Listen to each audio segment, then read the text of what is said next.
Hi. இன்னைக்கு நம்ம என்ன செய்ய போறோம்னா காரக்குழம்பு தான் செய்யறோம். கருணக்கிழங்கு வச்சு பாருங்க, ஆல்ரெடி வேக வச்சு இந்த மாதிரி கட் பண்ணி வச்சிருக்கோம். இப்ப செய்யலாம் வாங்க. ஒரு கடாய் வச்சு தேவையான அளவு எண்ணெய் விட்டுட்டோம். எண்ணெய் நல்லா சூடேறதுக்கு அப்புறம் கடுகு, ஜீரகம், வெந்தயம் இது எல்லாமே சேர்த்துக்கலாம்.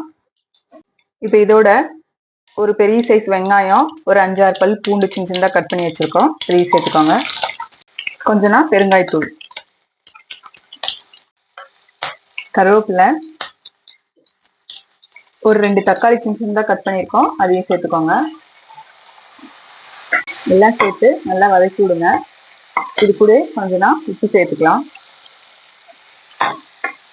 பாருங்க, எல்லாம் நல்லா வதங்கிடுச்சு.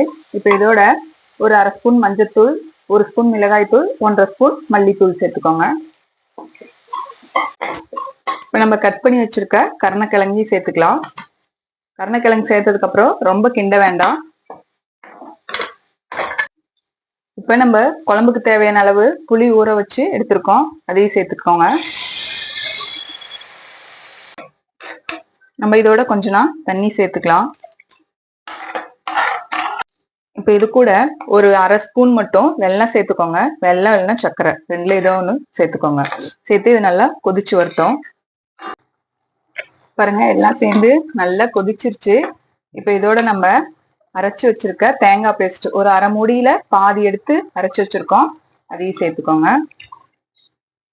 சேர்த்து நல்லா கிண்டி விட்டு ஒரு 6 நிமிஷம் நல்லா கொதிக்க விடுங்க. பாருங்க, நம்ம காரக்குழம்பு நல்லா ரெடி ஆயிடுச்சு. இப்ப இதுல அப்படியே கொஞ்சம் கொத்தமல்லி தலையை தூவிட்டு ஒரு கிண்டி கிண்டி விட்டு தாளிச்சு எடுத்துக்கலாம். ஒரு தாளிப்பு கரண்டி வச்சு ஒரு ஸ்பூன் ஆயில் விட்டுருக்கோம். அது நல்லா பாருங்க சூடேறிடுச்சு. இப்ப இதுல நம்ம வடகம் சேர்த்து தாளிச்சுக்கலாம். கொஞ்சம் நல்லா கலர் மாறுற அளவுக்கு தாளிச்சு கொட்டிக்கலாம் குழம்புல.